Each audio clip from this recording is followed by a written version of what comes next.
If you're passing by Yankee Stadium tonight, remember they're not booing, they're shouting human growth hormone. The Yankees are at home tonight hosting the Tigers, and starting at third base for the first time this season, in the Bronx at least, will be the suspended but not really suspended but still suspended Alex Rodriguez. By now you know about the 211 record game suspension for performance-enhancing drugs and his appeal allowing ARod to keep playing. The question is, will ARod get more cheers or boos from the faithful? Rich, what do you think? I think ARod's going to get the boos. I really do, and if I was there, I'd be booing him too. It's a disgrace. I've got a neighbor of mine who's a big Yankee fan. He said the other night when they lost in extra innings, numerous times they had a chance to win, and ARod didn't hit. He left men on base repeatedly. He said that was the end of the season, and if ARod did that and it was his fault in the end of the season, Yankee Stadium's going to boo him like you haven't heard a Bronx cheer before. That's just ARod being ARod, by the way, not yeah, being able to drive the run in. He needs more drugs. Maybe he could have gotten a hit. Is there anything the Yankees can or should do about this to try to give them a better reception? Is it no? Yeah, don't have him come out in front of the fans. That'll be a way to avoid the boos. By the way, and I don't want to pick out a sportscaster, but first game back, in Chicago, there were all these boos. All you could hear was boos, and one of the announcers was like, "There's really more cheers there than you might think." I'm like, "No, there's not." There's more than you might think, but you just can't hear them over all the boos. Because I thought there were going to be zero. All right, now for some fun, because that apparently wasn't fun enough. Forbes is out with its list of the highest-paid TV personalities. These are people who do at least part of their work on TV, though their earnings aren't just from being on TV. So, for example, number 3 on the list is the always chock full of nuts Glenn Beck. Even though Beck makes most of his money from his website now and far less from TV, he still pulled in $90 million last year. Nice work if you can get it. And that is good enough for third place on this list. So I have the list in front of me. Which screen are we looking at? You're not looking at any screen. No, I'm just going to, can you name somebody? OB?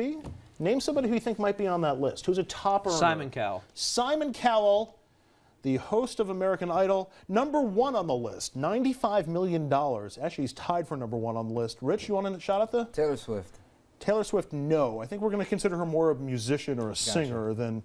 So we'll go back to OB, see if you can get a second. Another TV personality here? Yeah. Oh, God.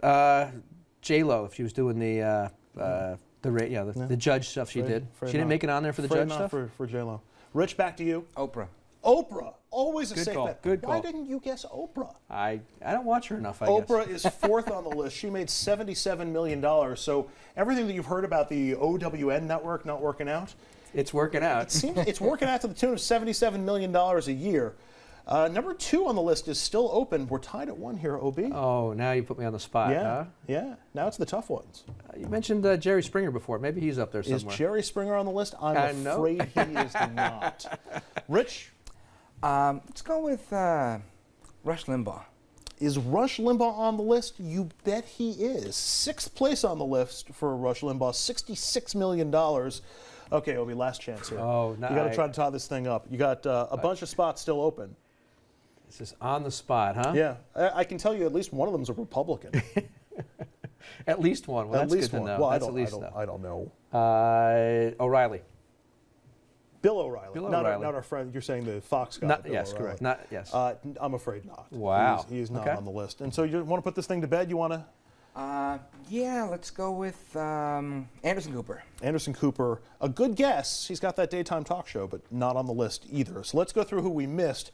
2nd place on the list is Howard Stern, who's still making $95 million a year, and he has a TV gig, so he's got that going for him. Number 5 on the list, after Glenn Beck and Oprah, Dr. Phil.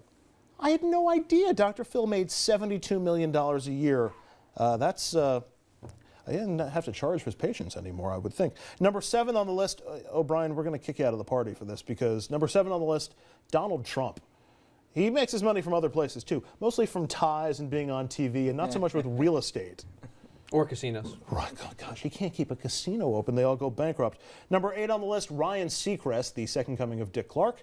Number 9 on the list, Ellen DeGeneres, the queen of daytime talk. And the big surprise for me was number 10 on the list, $47 million a year for Judge Judy Scheindlin. I've got to watch more TV. You need to watch more daytime TV is what it is. And not just the America's Network channel with the...